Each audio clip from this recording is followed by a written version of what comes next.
And one thing that we have to do some inventory in our relationships and recognize and realize, do I have people in my life who are adding to me or who are subtracting from me? Are they taking me up, building me up, or are they tearing me down? Are they encouraging me or are they discouraging me? Because you have to recognize and realize that you're not a wimp, but you're a warrior. You're not a worrier, you're a warrior. You're not a whiner, you're a winner. You're not a chump, you're a champion. You're not a chicken, you're an eagle. And this is the time to begin to spread your wings and to begin to soar into the greatness of who you are. What can you contribute to this community that we're living in? What can you contribute right down Jefferson, right on the east side, right on the west side? What can you begin to contribute and share your story of struggle and strength, to share your testimony of resilience? The reason I say that is because I'm an understanding person, and I recognize and realize that your test is a testimony. Your misery is ministry. Your mess is a message. Your stumbling block is a stepping stone. And what God does is he orchestrates and uses your setback as a setup for your greatest comeback. I hope y'all listening to me. Why can I say that? Simply because at the age of 15, I faced one of my greatest challenges that I ever faced in my life. They say every second in America, 2 to 3 people are diagnosed with cancer. 1 in every 1,000 teenagers is diagnosed. All right, y'all ain't listening to me over here. I'm going to talk to them over there. Every second in America, 2 to 3 people are diagnosed with cancer. 1 in every 1,000 teenagers is diagnosed, and I was that teen at the age of 15, battling chest pains and not understanding what was going on the inside of me, growing up in a single-parent, divorced household.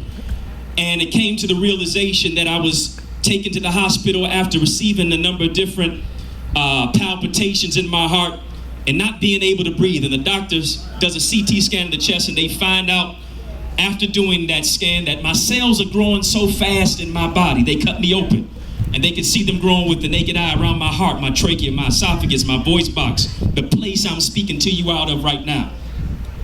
A lot of times in life, your situation tries to choke you.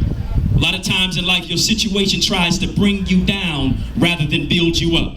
And it came to the place when the doctor walks into my hospital room and he says, "Eddie, we have a diagnosis for you." He says, "You have NHL." And to this day, I thought, if you're thinking back in retrospect, NHL, my first language is Ebonics. I'm still trying to learn English. What is NHL? National Hockey League is what it meant to me.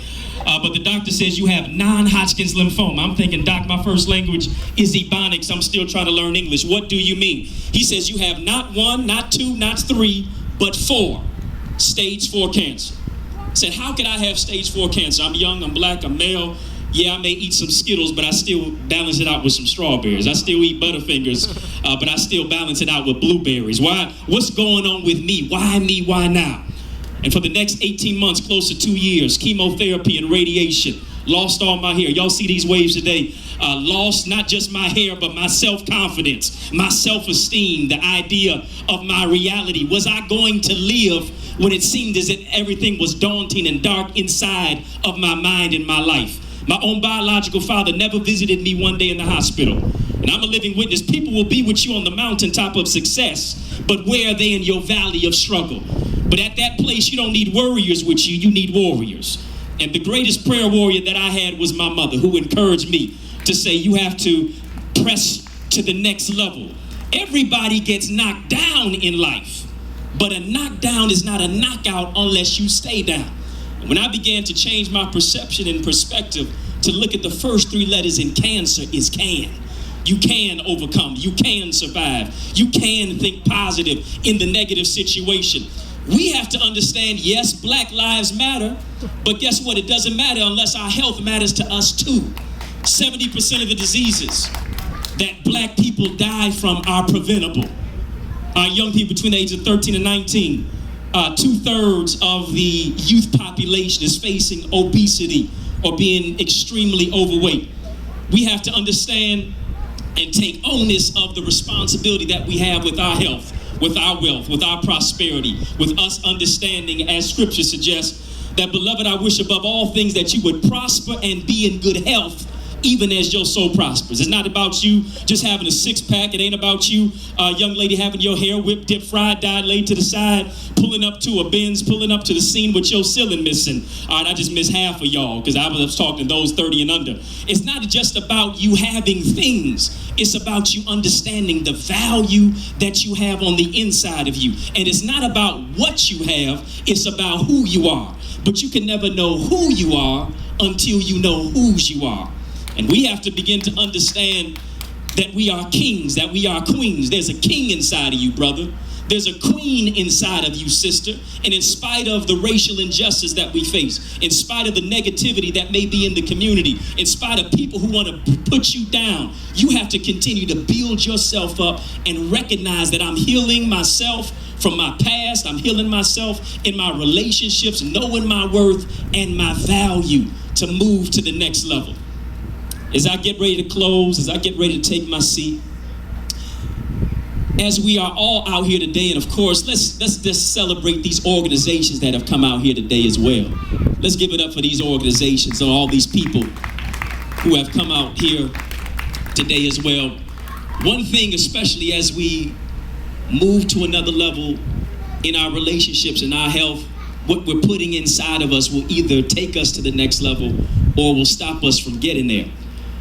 When we begin to recognize there's a king and a queen that's on the inside of us, we'll begin to look at ourselves, especially as the majority of us out here are African American, and recognize that the last four letters in African and the last four letters in American spells what, y'all? Come on, I want y'all to say it loud and proud. Yes, not just can, but I can. Who told you what you can't do? Who told you what you can't overcome or become? Who said you can't be the first millionaire in your family? Who said you can't build the rec center? Who said you can't open up the business? Who said you can't write the book? The only person standing in our way is ourselves, because our haters are our elevators and we can move to the next level. Understand there's a king on the inside of you. Understand there's a queen on the inside of you. Contribute to the community. Give value to other people. Understand and develop and know your self-worth. Love yourself. See the greatness that's on the inside of you, because guess what? Together we can make a difference. God bless y'all. Dr. Connor, yes, please, let's give it up to Dr. Connor. While we have you here, I just want to open it up for questions and a dialogue. Absolutely. If you don't mind. Take advantage of this rich knowledge that we have right here. I'm going to start it off and ask the question.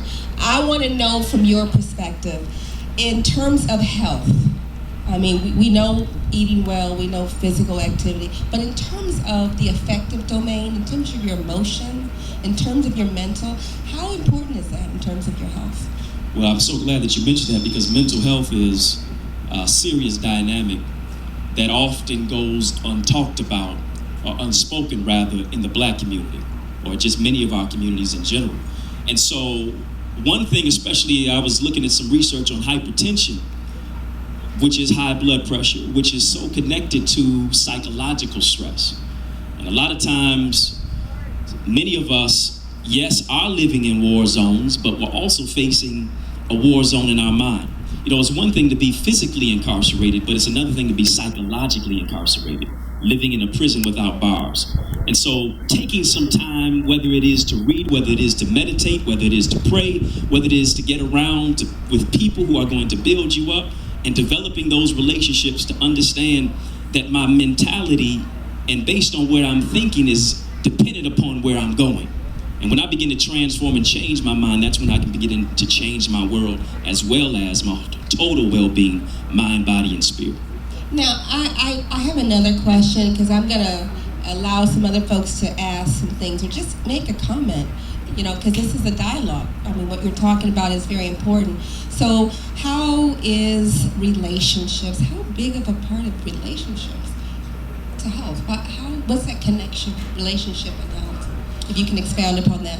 Yeah, the whole aspect of social well-being is very, very significant and important. You know, the end of what everybody does, the center or the core of it is seeking love, validation, us developing our value. And so the whole aspect of loving yourself knowing your worth, seeing your value places you in proximity with people who see the value that's on the inside of you as well. Everybody in life is a magnet.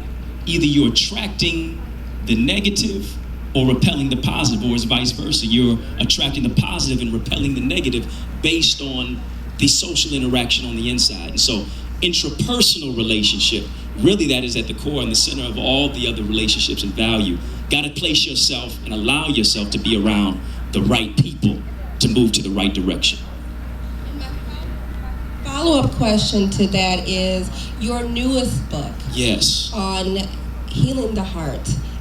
What can people expect to come away from that book? Absolutely. I'm glad you asked. And the reason I wrote the book, Heal Your Heart, is all about extolling the virtues and values of what women bring to society. I was on Facebook, Instagram, social network, one of those, and I posted, I said, no nation can rise higher than its women. And we can see, especially the last 2 weeks, in America, no nation can rise higher than its women. Let's give it up for all these beautiful women out here, all these beautiful divas. Come on, you ought to know your sister's a diva. And I define divas as divinely inspired, victorious, accomplished sisters. So if you're a diva, you ought to give yourself a hand. Because real women don't compete with each other, they complement each other, they lift each other up. And so one thing that I wrote about is just extolling the virtues and values of what women have to offer. Secondly is that the last 2 weeks in America, we've seen 6 black women die in jail under the hands of police custody, 5 outside of Sandra Bland. And so we have to be enraged about that as much as we have been enraged about Mike Brown and Trayvon Martin and many other things, and the brothers as well who are killed by people who look like you and me. And so healing your heart, knowing your worth, understanding your value. What is love if you don't know how to receive it or express it? What is communication if you don't just know how to talk but also be receptive enough to listen? And so I told somebody the other day, I said, it may not necessarily be your time to date, but it also might just be your time to wait. And while you're waiting, it's not waiting as a person sitting at a bus, it's waiting as a waiter. You're working, you're developing yourself. You're defining who you are based on the value that you have on the inside of you. You got to get Heal Your Heart as well as Unwrap the Gift in You. They'll be over by the book table. And let me say this as well. I'd love to connect with everybody out here. I'd love to connect with everybody as much as possible. You can definitely connect with me, 313-469-1947, 313-469-1947, but also the revolution will not be televised, it'll be digitized. So make sure you go to my website, eddieconnor.com, EDDIECONNOR.com. Dr. Connor, thank you so much. I want to ask if anyone has a comment or a question. I want to pass the mic. How you doing, Dr. Connor? Hey. I have a question for you. When you were 15 and all those things that were happening to you, what was your frame of mind and sure will to survive and live despite the haters? Absolutely. And I'm glad that you mentioned that, because a lot of people who you think are praying for you are really praying on you, or just sitting on the sideline waiting for your demise and don't believe that you can overcome what's seemingly overtaking you. And to answer the question, what I was thinking at that time, if I'm telling you every single day of my life that I felt that I was going to beat that disease, I'm lying to you. It was a lot of dark days of dismay, discombobulation, and depression. But when it began to get to the place to where I began to approach cancer as it's a Mayweather-Pacquiao thing, that I'm in the fight to win and not to lose, and that a breakdown can really ultimately lead to your greatest breakthrough. And so when I began to transform my mind and understand that the real battle was not the chemotherapy and the radiation that I was receiving, the real battle was the thought of, am I going to have thoughts of living or thoughts of death? And based upon my thinking, brought about really the place to where I moved to a greater place of living.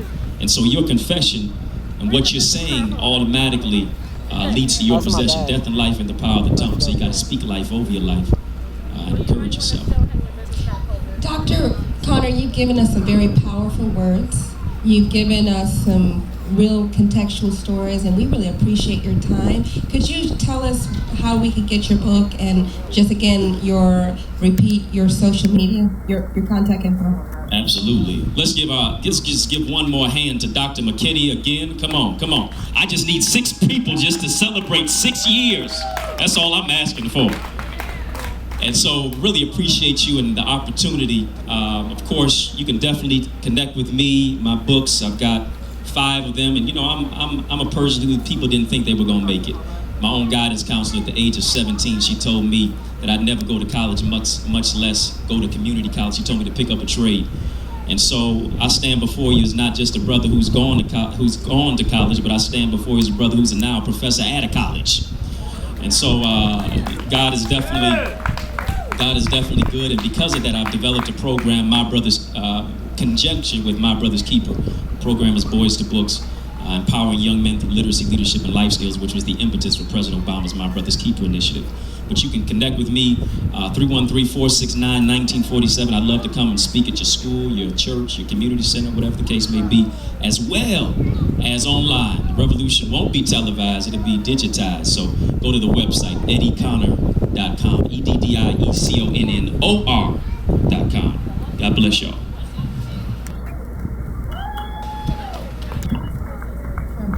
Dr. Connor, we have someone who has a question or a comment. Hello, Dr. Connor. My name is Alexis Thompson, and I'm one of his former students from University High School. And I just want to thank you, not just on my behalf, but on behalf of all the students that you've had the chance to educate, that day that you were in the hospital and all those years and all those hard moments that you had, we thank you for choosing to live. And we thank you for choosing to not only live from that point on to where you are now, but to do something with the life that you were blessed with from God. So I thank you so much for doing great things with your life. Appreciate you. And I'm proud of this sister right here. One of my former students, I know her quite well. She's over at U of M Dearborn now. And she's going in, I believe, into engineering and engineering her future to the next level. So I appreciate you. Thank you. Thank you, Dr. Connor. Can we give him another round of applause? That was awesome. That was so awesome.